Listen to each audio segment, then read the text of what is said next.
Beyond the newsroom, where untold story is revealed. Mbanirizaako nate olunaku olwaleero mbakulisaayo nnyo mu mazaalibwa ga Kristo. Kyokka ate waliwo bannaffe abali mu nsi endala ng'olwaleero z'ennaku z'omwezi 25. A Merry Christmas to everyone, and I want to wish you a Happy New Year 2026.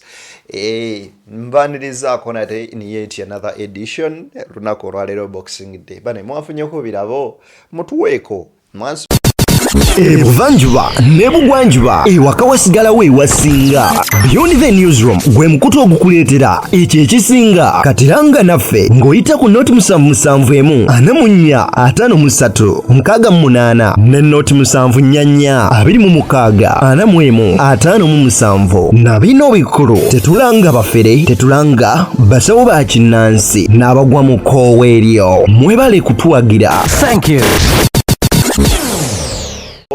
mutuweeko mwansuubiza enkoko zange eza ssekukkulu saazirabye. Naye lwaki abaana ba Beyond buli alina kye wansuubiza n'otatuukiriza fuba olabe ng'omwaka guno teguggwako nga tonnatuukiriza kye wasuubiza. Oba oli awo oyinza omukisa gw'okubanga ogusibidde eyo. Kale balabusizaako okubagamba babuuzaako yonna gye musinzira mu bitundu by'eggwanga lyattu Uganda ebyenjawulo. Nze Denia kutuusaako ensonga zisemasonga. Njagala okutegeeza nti Pastor Joseph Sserwada ayongedde okukuma omuliro. Bugingo amwanukudde n'amugamba mbu yo ow'emyaka 7 agamba ati abantu okusigala ku polling station nga kyalinga ategeeza nti Sserwada anaatera okufa ne bwabeerawo.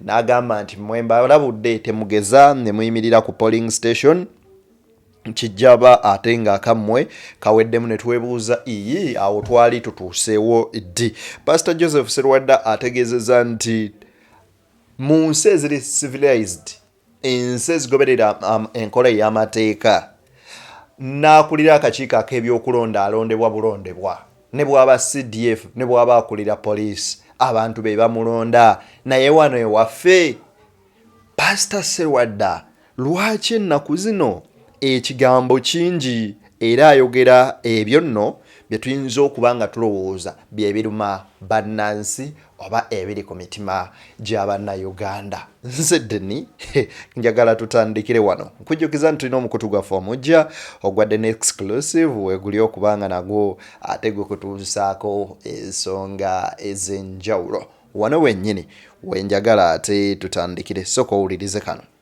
Omuntu agenda okubeera chairperson wa electoral commission tumulondere public, abeere wa public, abeere wa adult suffrage. Tusooka okuba akalulu akasooka mu mwaka guno ogukulembera guli ne tulonda omuntu alibeera chairman, ne beesimbawo 6 ne tulondako mulamuzi muyivu yabeerako Bulaaya alina byafaayo bye bino ne beesimbawo ne tulonda amawanga ag'e Bulaaya. Poliisi akulira poliisi abeera mu kalulu, akulira amagye abeera mu kalulu, bonna babalondera mu bululu. Sirowooza tibadde mukimanyi. Policy change, reforms ez'enjawulo ezeetaagisa. Nze bwe najja nga neesimbyewo ngenda komyawo ebisanja, waliwanga babireeta oba nga babijjawo. Nteekwa buteeka okomyawo ekkomo ku myaka. Ani akulimbye? Buli muntu yenna gwe baali basazeeko tayagala kumuzaayo. Buli muntu yenna gwe baateekawo tayagala kuvaayo. Mwabulwa chansi zammwe kubanga temusoma biseera. Modernize our systems.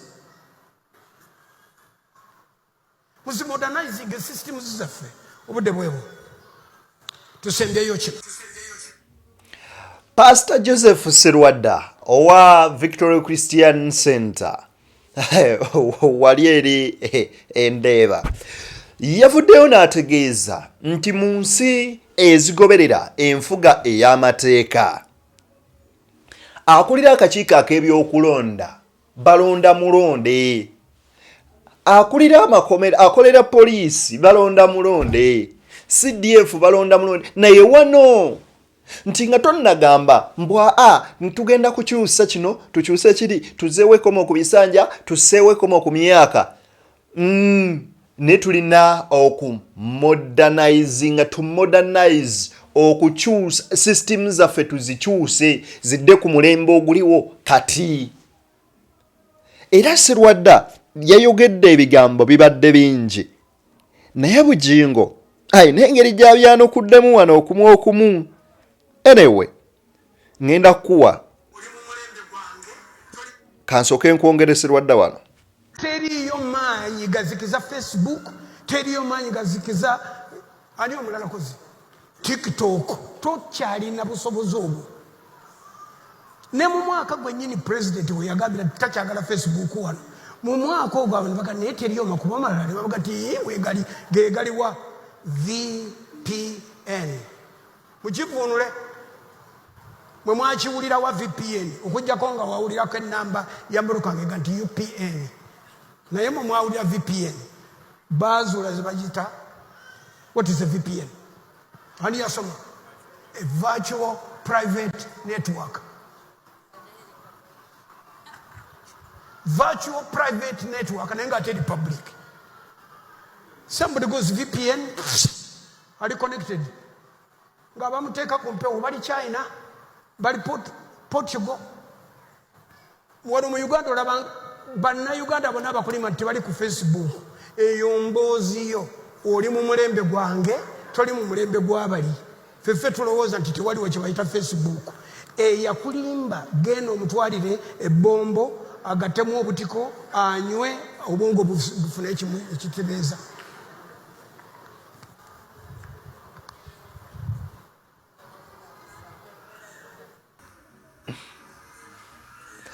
Yakulimba genda omutwalire ebbombo nevwanywemu ekikopo asooka aterere. Oyo gwe bayita Sserwada agamba tosobola kuzikiza maanyi ga intaneti.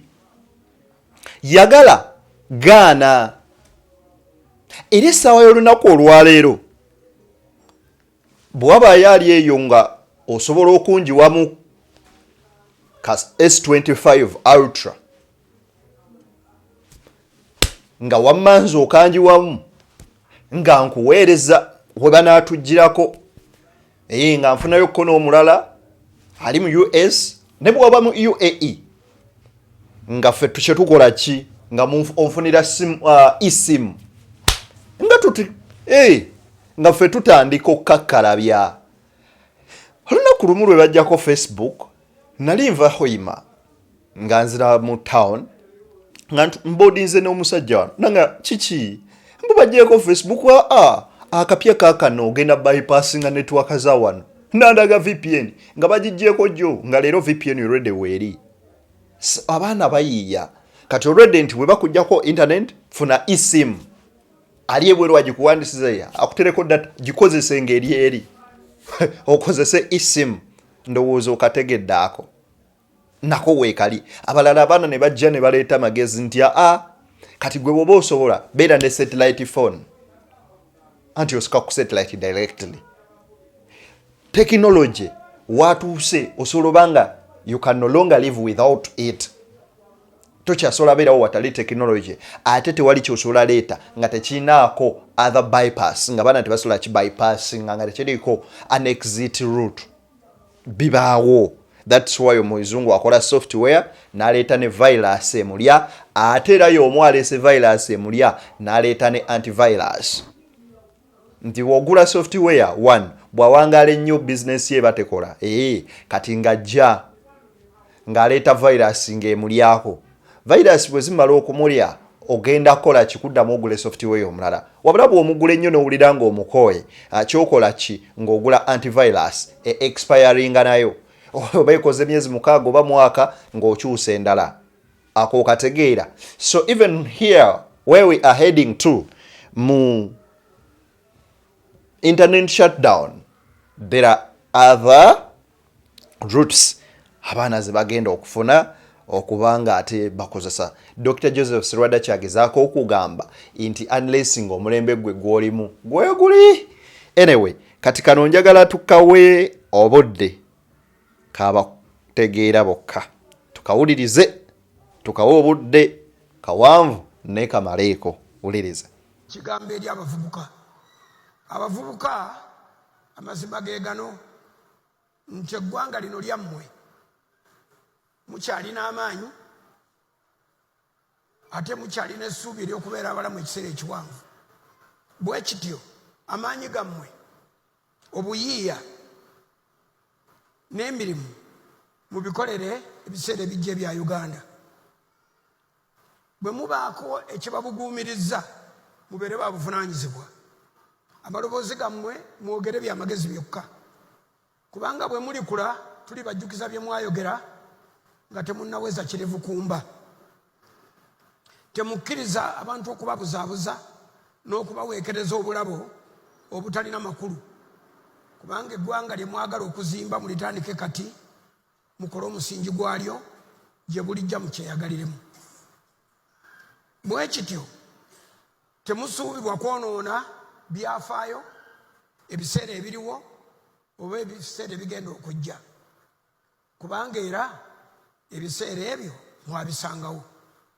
Krismasi atujjukiza nti obulamu bw'abo ababuzimba si bw'abo ababumenya.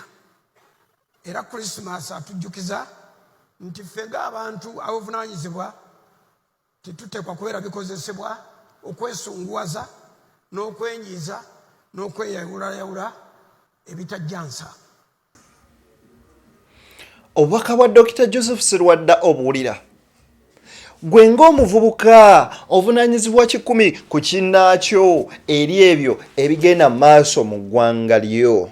Ovunaanyizibwa ku kuzimba eggwanga ery'enkya. Era by'okola kati, ebigambo byogera kati biri kujjusikizibwa mu myaka egy'omu maaso, nga naawe ebirevu bikujjudde kumba ng'omeze n'envi. Jjukira nti enviiri enzirugavu ze zikolerera enviiri enjeru. Ovunaanyizibwa kikumi ku kinnaakyo, ku bulungi, ku bugagga, ku mirembe n'eddembe ery'ensi yo. Era agambye nti eddoboozi lyo liyimuke nga liwulirwe. Nti whenever you get a chance, make your voice louder. Let your voice be heard. Eddoboozi lyo leka liwulirwe. Ebyo ebigambo si byange, bya Pastor Sserwada. Tuli ku BTN Media. Beyond the newsroom. Bugingo ono ayina ebigambo bingi byayogedde. Vaayo genda olonde yenna gw'oyagala. Ge magezi gembawa nange bwe njokola. Twawuliddewo abagamba nti bw'omala okukuba akalulu vaawo gendaka. Kugamba sigalawo ne bw'afa alabye abaana n'abazzukulu, embaga eyiye n'ez'abaana be n'ez'abazzukulu aziridde. Kati gwakugamba tovaawo, tonnaba na kuzaala mwana mu nsi. Naye nze akalulu kange njagala kutuulako bbali nga wali mita nga 2. Enda okuuma akalulu tovaawo. Kitaawo y'omu ku beesimbyewo, muganda we y'omu ku beesimbyewo, olowooza abeesimbyewo bagenda kusigala ku polling station ki abeesimbyewo? Abaana baabwe ne bakyala baabwe banaayimirirawa obutava we balondedde? Mujja kubba kamulala akange nkulabe ng'okasoolamu. You are just stupid. How can you compare the value of your life and the paper? Tovaawo okuuma akapapula n'empewo keesobola okutwala. Kati akange nina kamu, omanyi value y'akalulu kange bwe yenkana. Kati ate okabbe, kyenva njagala nteeke wali kamwasa jjute, ntunule butunuzi obubokisi nga bwe butambula. Omuntu akadde yaweddeyo akugamba tovaawo balondedde, nga ye bw'asigala bw'afa afiirwaki? naye gwe tolina kye waatadde mu nsi. Si buli mukadde ayogera nti aba ayogedde magezi n'abasiru bakaddiwa. Abafere b'omu kibuga mulimu abafere nga bakadde. Kalulu bakaveeko tukeekuumire batulye halaali oba naffe tubalye halaali.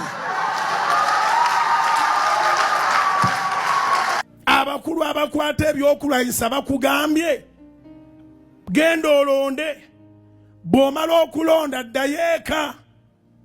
Naye ne bakubuulira nti bw'onooba tozzeeyo bagenda kukozesa buli kyakulwanyisa ekiri mu buyinza bwabwe okulabika nti bakuzaayo. Simanyi oba oddaka. Akalulu mukaggyemu omusaayi. Bani okuba abantu omuntu n'atiri ku musaayi twalina ekiwundu ku mutwe.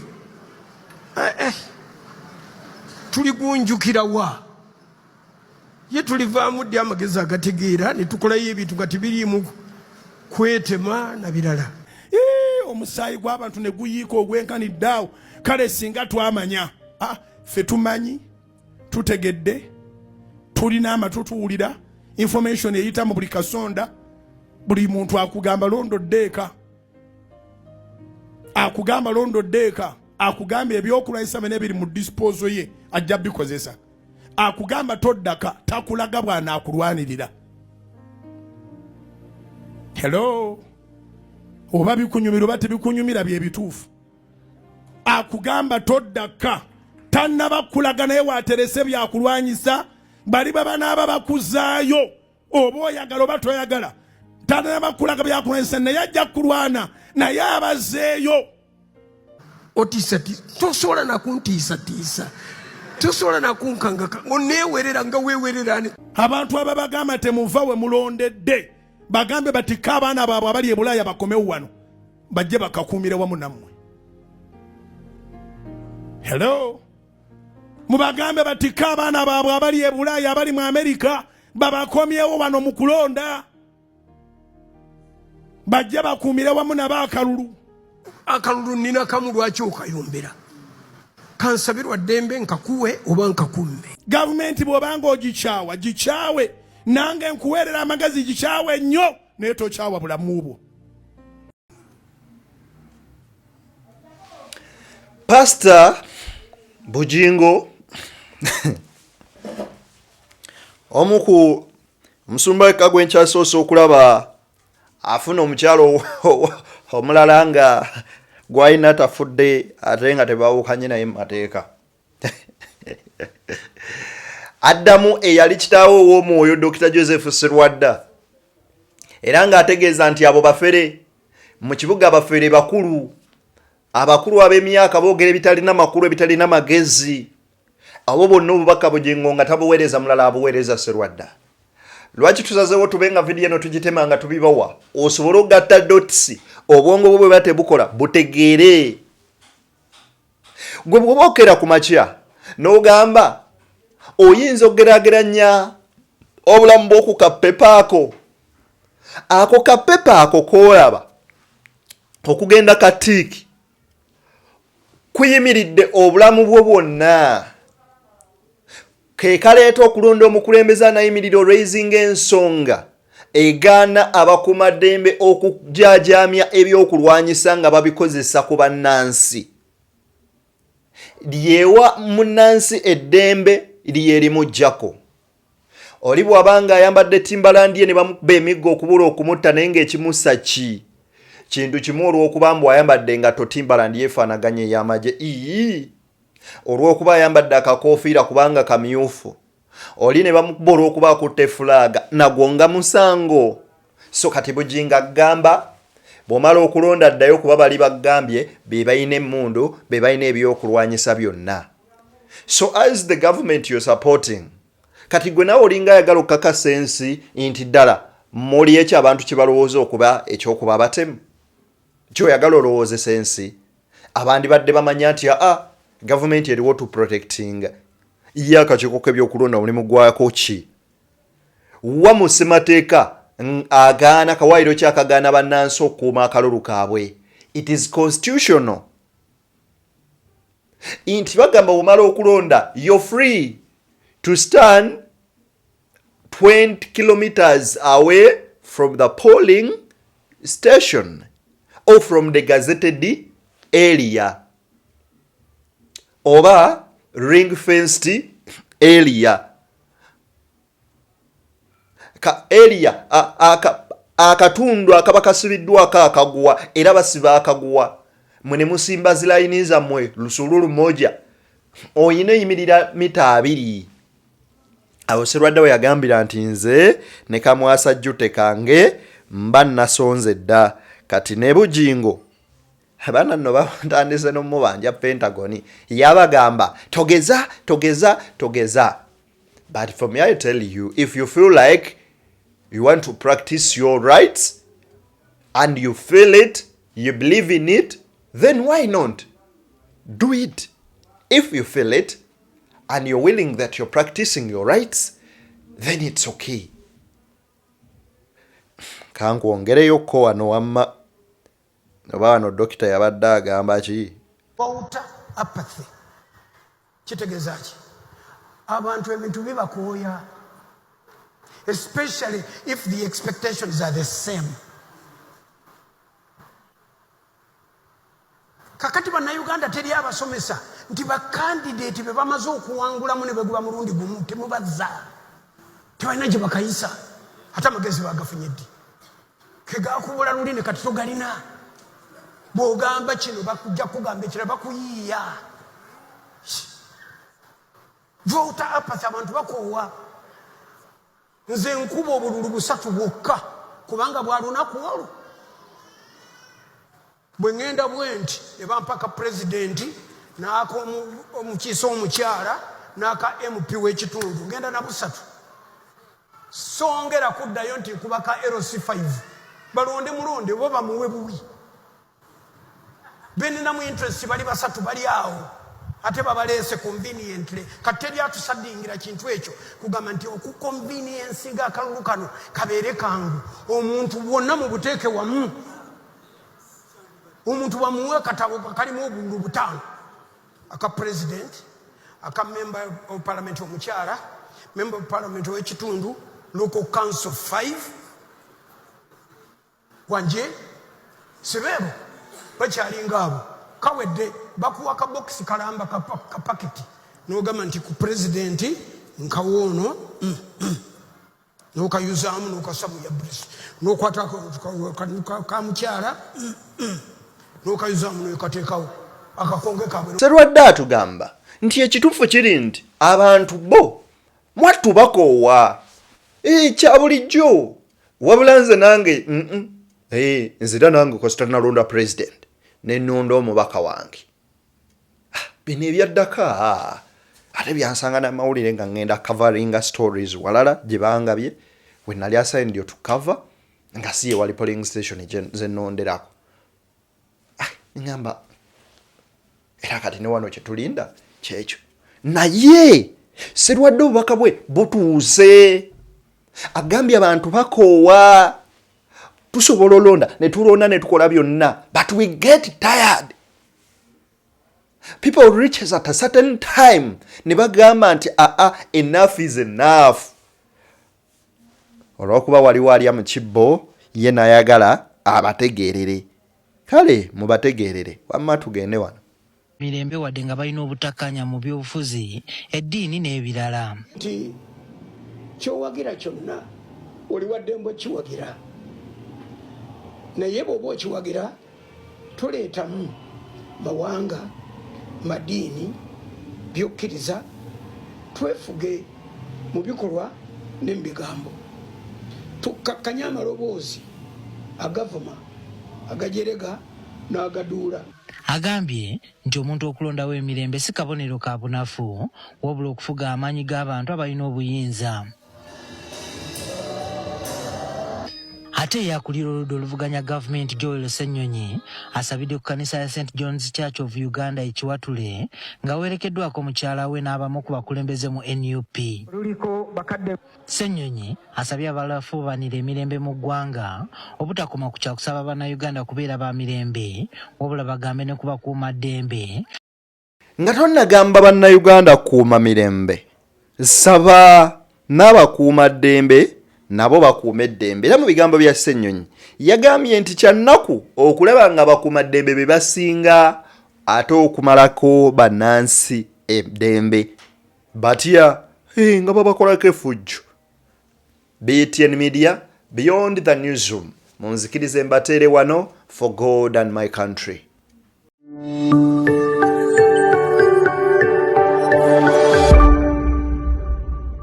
Beyond the Newsroom, where untold story is revealed.